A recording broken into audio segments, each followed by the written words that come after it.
पश्चिम बंगाल में ना एक बहुत बड़ा संकट खड़ा हो गया है। ऐसा संकट जहां लाखों लोगों के नाम वोटर लिस्ट से हटा दिए गए हैं। अब ये सब हुआ कैसे और इसका मतलब क्या है? चलिए इस पूरी कहानी को जरा ठीक से समझते हैं। कहानी की शुरुआत होती है एक खास दिन और एक खास जगह से। तारीख है 2 अप्रैल 2026। जगह है पश्चिम बंगाल का मालदा जिला। नेशनल हाईवे 12 पर आप देखिए बास और जले हुए टायरों से पूरा रास्ता बंद कर दिया गया है। सैकड़ों लोग सड़क पर उतर आए हैं। और माहौल तब और भी ज्यादा तनावपूर्ण हो गया जब पता चला कि पास के एक सरकारी दफ्तर के अंदर 7 न्यायिक अधिकारियों को बंधक बना लिया गया है। और ये लोग कोई पेशेवर अपराधी नहीं थे।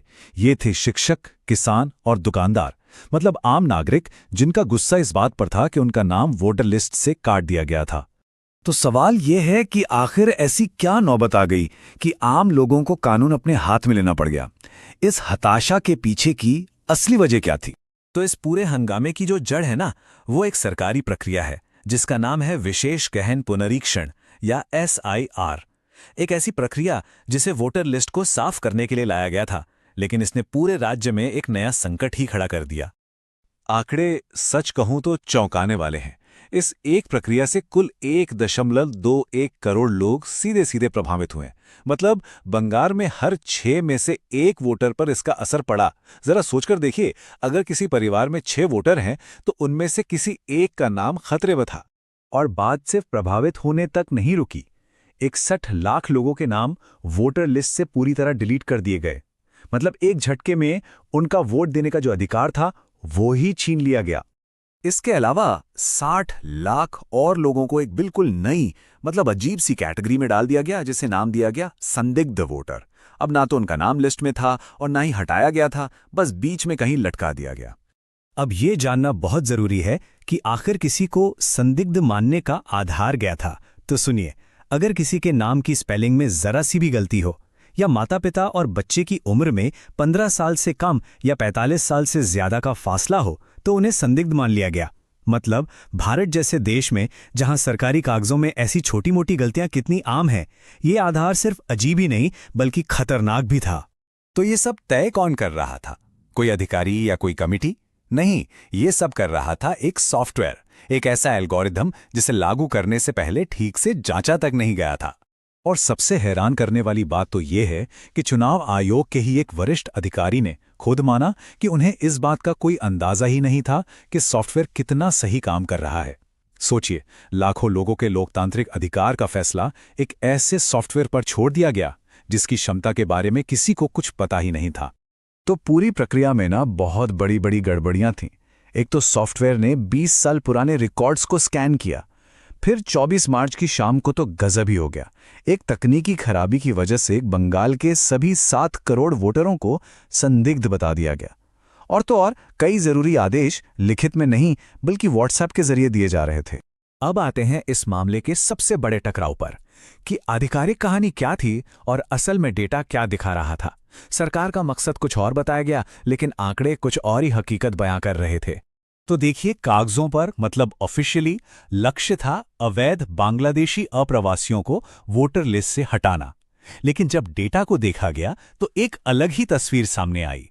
सबसे ज्यादा असर पड़ा हिंदू शरणार्थियों और भारतीय मुस्लिम नागरिकों पर।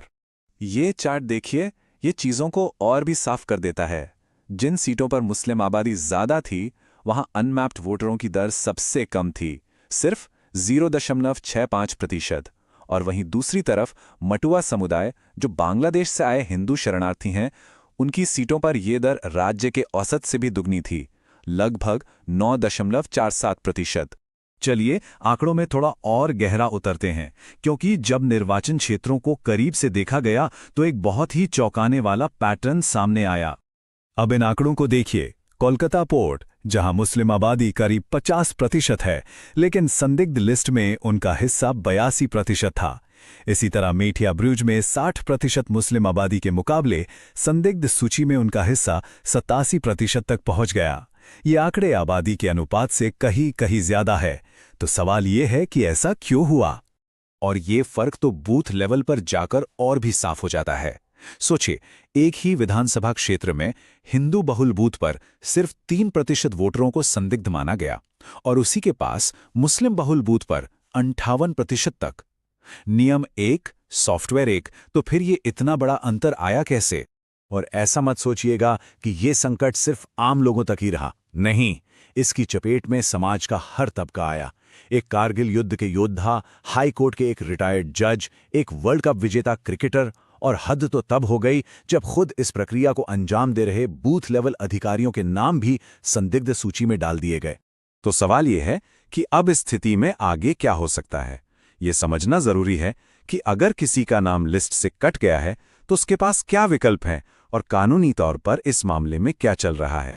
देखिए, पश्चिम बंगाल के वोटरों के लिए कुछ जरूरी कदम हैं। सबसे पहला काम तो यह है कि चुनाव आयोग की वेबसाइट पर जाकर बूथवार सूची में अपना नाम चेक किया जाए, और अगर नाम नहीं मिलता है तो ऑनलाइन और ऑफलाइन दोनों तरीकों से अपील फाइल की जा सकती है। लेकिन यहां भी एक बहुत बड़ी चुनौती है।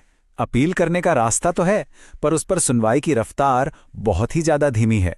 अब तक 2,70,000 से ज्यादा अपीलों में से सिर्फ 2 मामलों में ट्रिब्यूनल हियरिंग हुई है। जी हां, सिर्फ 2। यह दिखाता है कि समाधान की प्रक्रिया कितनी ज्यादा धीमी और अप्रभावी है। और आखिर में ये सब हमें एक बहुत ही बुनियादी और बड़े सवाल पर लाके खड़ा कर देता है। अगर एक अनटेस्टेड सॉफ्टवेयर और कुछ व्हाट्सएप आदेशों के जरिए लाखों लोगों का वोट देने का अधिकार छीना जा सकता है, तो क्या हमारा लोकतंत्र वाकई में सुरक्षित है? ये एक ऐसा सवाल है जिस पर हम सभी को सोचना होगा।